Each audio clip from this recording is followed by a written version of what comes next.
Hello बच्चों, नमस्कार। निर्माण अकेडमी के यूट्यूब चैनल में आप सभी का स्वागत है।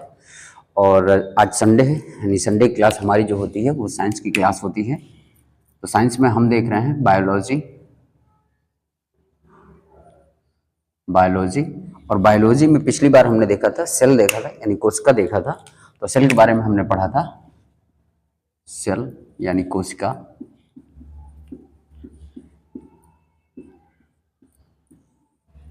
तो वहीं से जो है क्लास को आगे बढ़ाएंगे जहां पिछली बार खत्म किया था। तो जो बच्चे आज पहली बार देख रहे हो तो वो क्या करिएगा, प्लेलिस्ट बनी हुई है बायोलॉजी की, तो वहां से जाके कंप्लीट कर लीजिएगा। आइए अब हम देखते हैं। चलिए, तो अब हम उसी को आगे बढ़ाते हैं। सब आज देखेंगे कोशिका के मुख्य भाग। कोशिका के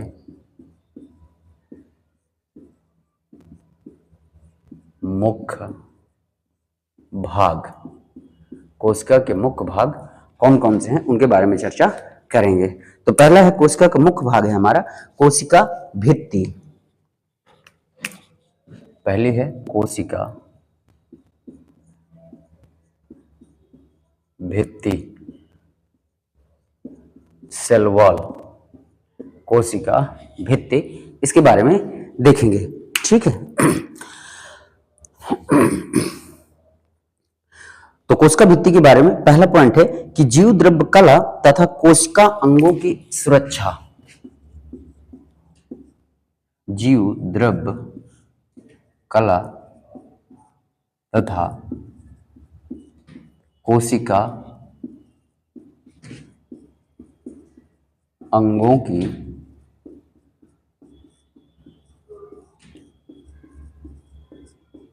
सुरक्षा। जो कोशिका भित्ति है ये हमारी क्या है, जीव द्रव्य कला तथा कोशिकांगों की सुरक्षा के लिए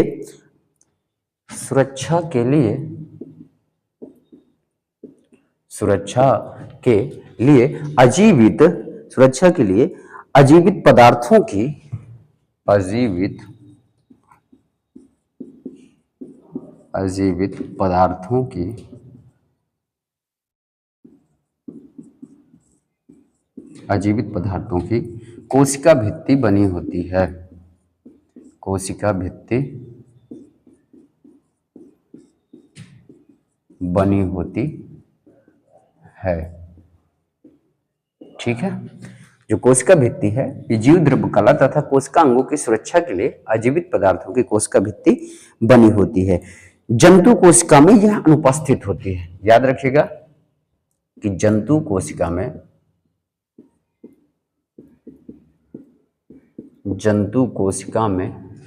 यह अनुपस्थित रहती है, यानी नहीं पाई जाती है।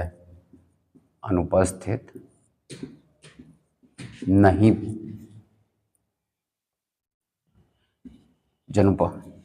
जंतु कोशिका में यह अनुपस्थित पाई जाती है। यानी कुल मिलाकर अगर पूछा जाए कि कोशिका भित्ति किन में नहीं पाई जाती है तो जंतु कोशिका में आपकी कोशिका भित्ति नहीं पाई जाती है। ठीक है। कोशिका भित्ति सेलुलोज की बनी होती है। जो कोशिका भित्ति है, कोशिका भित्ति सेलुलोज की बनी होती है। ठीक है। जो हमारी कोशिका भित्ति है वो किसकी बनी होती है, वो सेलुलोज की बनी होती है। ये याद रखिएगा। ठीक है। यह पारगम्य होती है। यह पारगम्य होती है। ठीक है। यह पारगम्य होती है। इतने कुछ आपके कोशिका भित्ति संबंधित पॉइंट हैं, तो इनको जो है नोट कर लीजिएगा। आइए आगे बढ़ते हैं।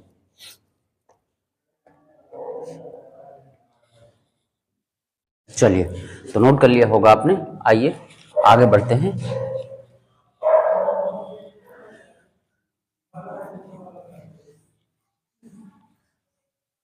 तो कोशिका भित्ति हमने देख लिया, कोशिका के मुख्य भाग में। दूसरा हमारा जीव द्रव्य कला। दूसरा है हमारा जीव द्रव्य कला, जीव द्रव्य कला, इसके बारे में देखते हैं। तो जीव द्रव्य कला यह अर्धपारगम्य झिल्ली है, यह अर्धपारगम्य झिल्ली है, ठीक है, यह अर्धपारगम्य झिल्ली है। ये पहला पॉइंट हो गया। दूसरा पॉइंट है कि जीव द्रव्य कला का मुख्य कार्य, ठीक है, इसका जो है हम क्या देख लें, मुख्य कार्य देख लें इसके कौन कौन से हैं। तो मुख्य कार्य, ठीक है, इसके मुख्य कार्य कौन कौन से हैं। तो मुख्य कार्य हैं इसके विसरण या जल की परासरण, विसरण या जल की परासरण क्रिया का नियंत्रण, ठीक है, विसरण या जो जल की परासरण क्रिया है उसका क्या है, नियंत्रण है, ठीक है। एटीपी बनाने के लिए माध्यम का कार्य, एटीपी बनाने के लिए, एटीपी बनाने के लिए माध्यम का कार्य, माध्यम का कार्य करती है अगर हमें एटीपी बनाना है, ठीक है। अगला पॉइंट है हमारा इलेक्ट्रॉन के आवागमन हेतु माध्यम का कार्य, इलेक्ट्रॉन के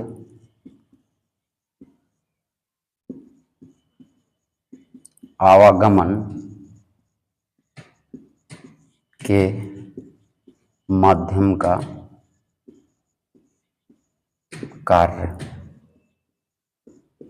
ठीक है, ये याद रखिएगा। चलिए नोट कर लीजिएगा जीव द्रव्य कला के बारे में। आगे बढ़ते हैं। चलिए तो नोट कर लिया होगा आपने।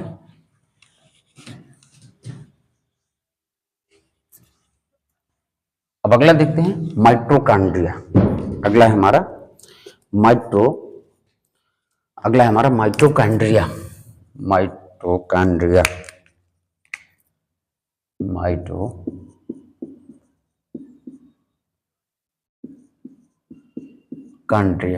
ठीक है।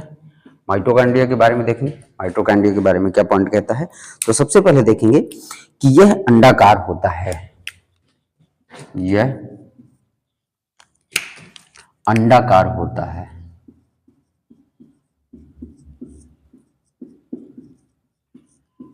माइटोकॉन्ड्रिया कैसा होता है, तो यह अंडाकार होता है। दूसरा पॉइंट है इसके बारे में कि इसे कोशिका का शक्ति केंद्र, इसे कोशिका का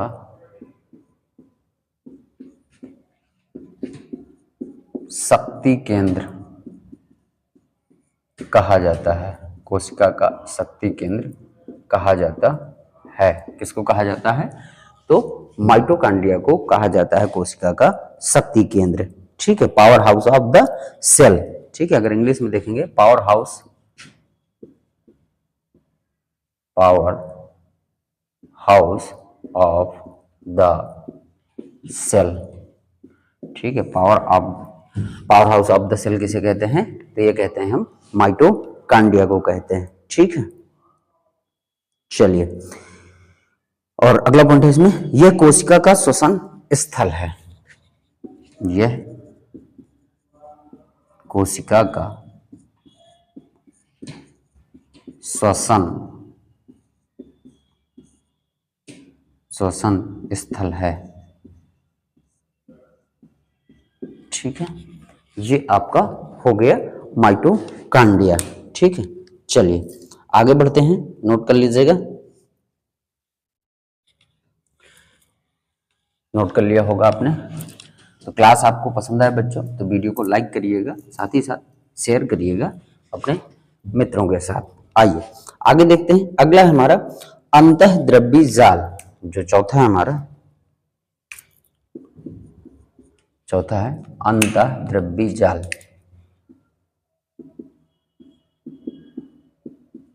अंतःद्रव्यी जाल। ठीक है, अंतःद्रव्यी जाल के बारे में देख कुछ, यह कोशिका के अंतः कंकाल के रूप में कार्य करता है। ठीक है, यह कोशिका के अंतः कंकाल के रूप में कार्य करता है। ठीक है, ये हमारा पॉइंट है कि जो अंतःद्रव्यी जाल है ये कोशिका के अंतः कंकाल के रूप में कार्य करता है। ठीक है, जो प्रोटीन संश्लेषण करने वाले राइबोसोम है इसी पर क्या रहते हैं, जमे रहते हैं। ठीक है, लिख लेते हैं, प्रोटीन संश्लेषण करने वाले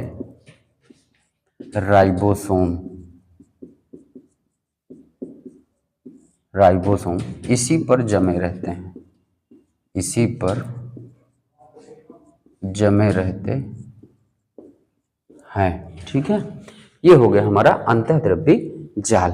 ठीक है, नोट कर लीजिएगा। चलिए आगे देखते हैं, गोल्जी का है, पांचवा है हमारा कोशिका का जो भाग है वो हमारा गोल्जी का है।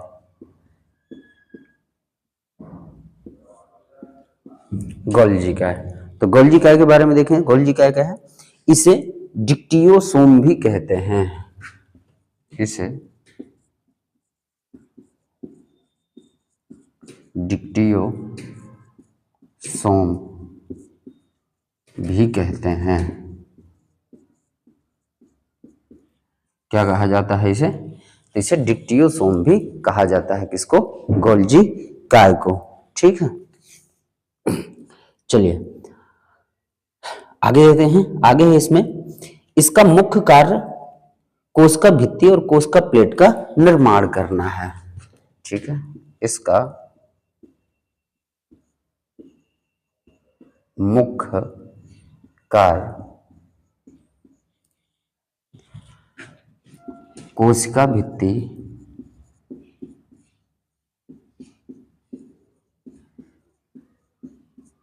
या इसका मुख्य कार्य क्या है, कोशिका भित्ति और आपका कोशिका प्लेट, कोशिका भित्ति और कोशिका प्लेट, कोशिका प्लेट, कोशिका भित्ति और कोशिका प्लेट का निर्माण करना है।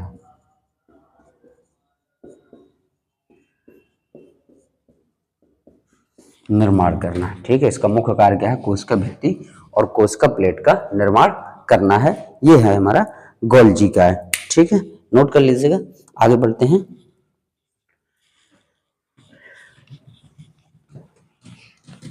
चलिए तो नोट्स बनाइएगा इसकी रिवीजन करने में ताकि आपको आसानी हो जाए। आइए अगला देखते हैं आप गोल्जी काय के बाद। तो गोल्जी काय के बाद है हमारा लाइसोसोम।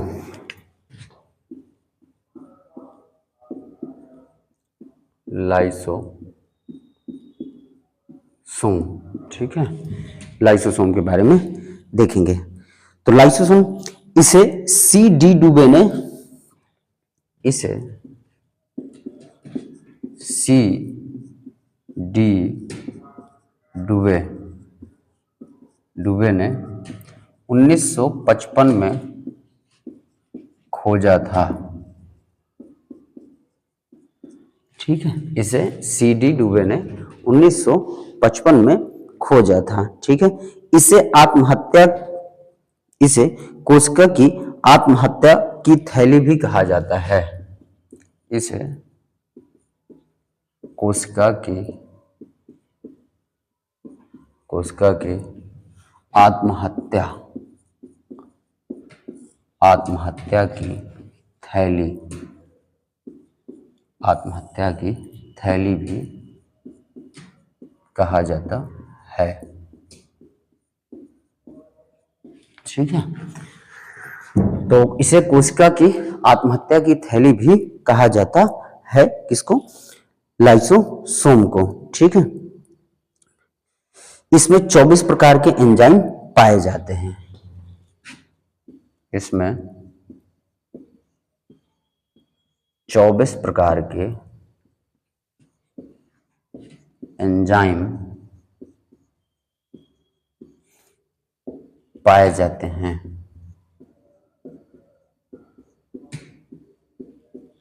इसमें कितने प्रकार के एंजाइम पाए जाते हैं? तो 24 प्रकार के एंजाइम पाए जाते हैं। ठीक है। स्तनधारियों के लाल रक्त कणिका में स्तनधारियों के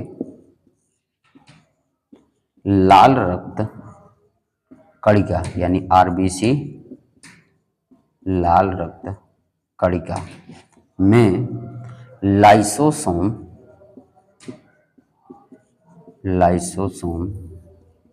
नहीं पाया जाता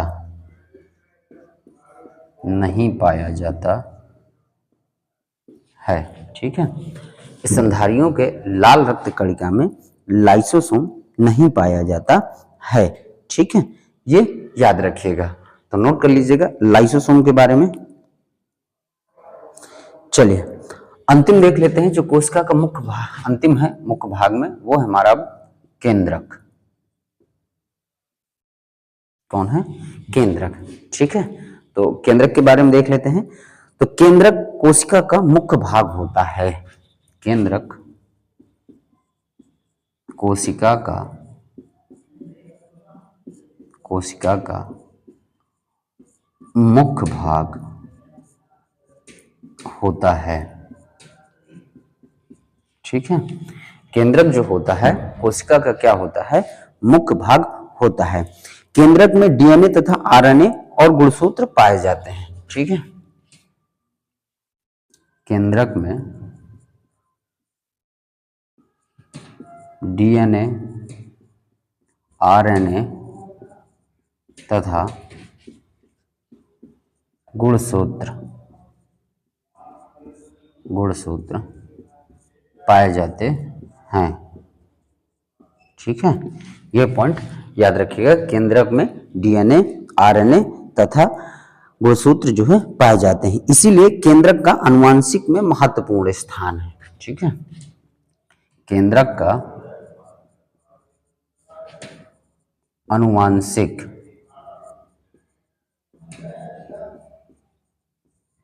आनुवांशिक में महत्वपूर्ण स्थान है। क्यों? क्योंकि इसमें डीएनए, आरएनए और गुणसूत्र पाए जाते हैं, इसीलिए आनुवांशिक में इसका महत्वपूर्ण स्थान है। ये याद रखिएगा। ठीक है, तो ये रहे हमारे कोशिका के कुछ मुख्य भाग थे जिनके बारे में हमने जानकारी हासिल की है। ठीक है, चलिए तो यहाँ पर डीएनए और आरएनए आ गए हैं। थोड़ी सी हम चर्चा डीएनए और आरएनए की कर ली। ठीक है, तो ये नोट कर लीजिएगा। आइए आगे बढ़ते हैं। तो बच्चों, ये क्लास आपको पसंद आए तो वीडियो को लाइक करिएगा और नोट्स बनाइएगा। नोट्स बनाएंगे तो आपको रिवीजन करने में आसानी होगी, चीज़ें आपको आसानी से भूलेंगे नहीं। ठीक है, और यहाँ से क्वेश्चन एग्जाम में पूछे जाते हैं, तो नोट्स बनाइएगा। चलिए, तो कोशिका का मुख्य भाग देख लिया, थोड़ा सा हम चर्चा कर लें डीएनए और आरएनए पर। ठीक है, चलिए तो पहला हम देखते हैं डीएनए के बारे में हम चर्चा करते हैं। ठीक है, तो सबसे पहले देखेंगे 1953 ईस्वी में वाटसन एवं क्रिक ने, ठीक है, 1953 ईस्वी में वाटसन एवं क्रिक ने डीएनए का डबल हेलिसिस, ठीक है, 1953 ईस्वी में वाटसन एंड क्रिक ने इसका क्या किया था? डीएनए का डबल हेलिसिस मॉडल बनाया। डबल हेलिसिस क्या किया? मॉडल बनाया था। याद रखिएगा कि डीएनए 1953 ईस्वी में वाटसन एवं क्रिक ने क्या किया था? डीएनए का डबल हेलिसिस मॉडल बनाया था। ये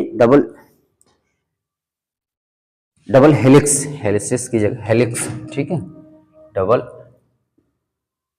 हेलिक्स मॉडल जो है बनाया था। किसने बनाया था? तो वाटसन एवं क्रिक ने बनाया था और इसी काम के लिए उन्हें 1962 में नोबेल पुरस्कार मिला था। ठीक है, यहाँ पर याद रखिएगा, वाटसन एवं क्रिक को 1962 में नोबेल प्राइज यानी नोबेल पुरस्कार मिला था इसी के लिए। ठीक है, ये भी साथ में याद रखिएगा कि 1962 में इनको नोबेल पुरस्कार मिला था, किस लिए कि डीएनए के इन्होंने डबल हेलिक्स मॉडल जो है बनाया था, ये याद रखिएगा। ठीक है, और डीएनए सभी आनुवांशिक क्रियाओं को संचालित करता है। जो डीएनए होता है ये हमारा डीएनए सभी आनुवांशिक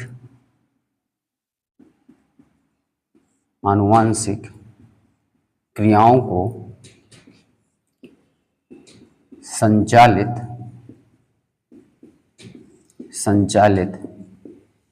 करता है। ठीक है, याद रखिएगा कि डीएनए सभी आनुवांशिक क्रियाओं का संचालित करता है।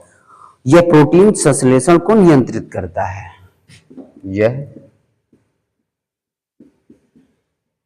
प्रोटीन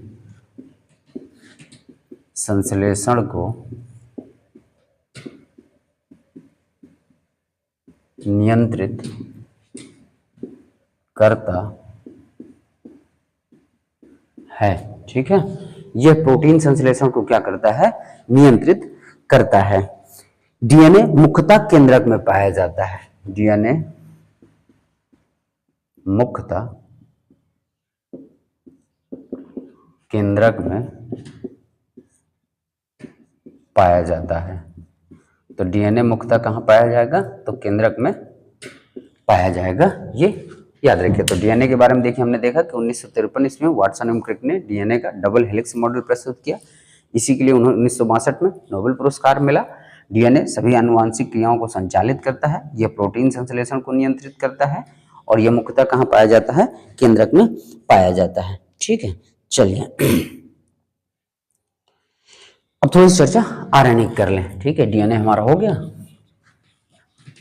चलिए, तो नोट्स बनाइएगा और रिवीजन करने में आसानी होगी अगर आप नोट्स बनाएंगे। चलिए देख लेते हैं। आरएनए राइबोन्यूक्लिक एसिड, आरएनए यानी राइबोन्यूक्लिक एसिड। ठीक है, तो इसमें देखिए क्या है कि यह एक न्यूक्लिक अम्ल है जिसमें राइबोज शर्करा पाई जाती है। यह एक न्यूक्लिक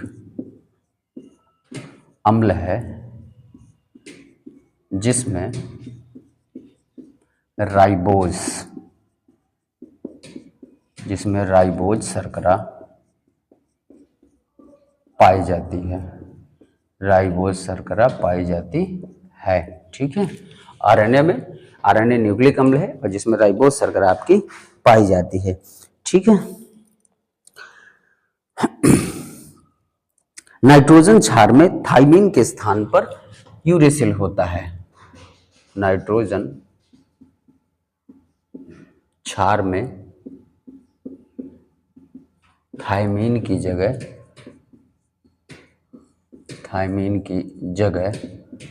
यूरेसिल होता है।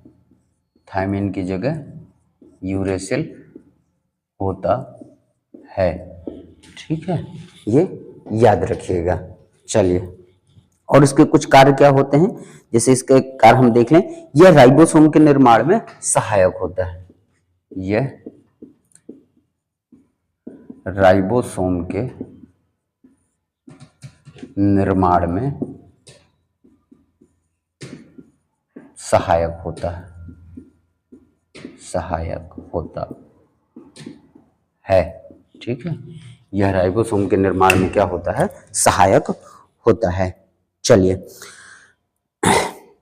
तो यहां से देखिए हमने सेल पर जो है अपनी क्लासें कंप्लीट कर ली। लास्ट क्लास भी हमारी सेल पर थी और आज भी हमारी क्लास जो है सेल पर थी।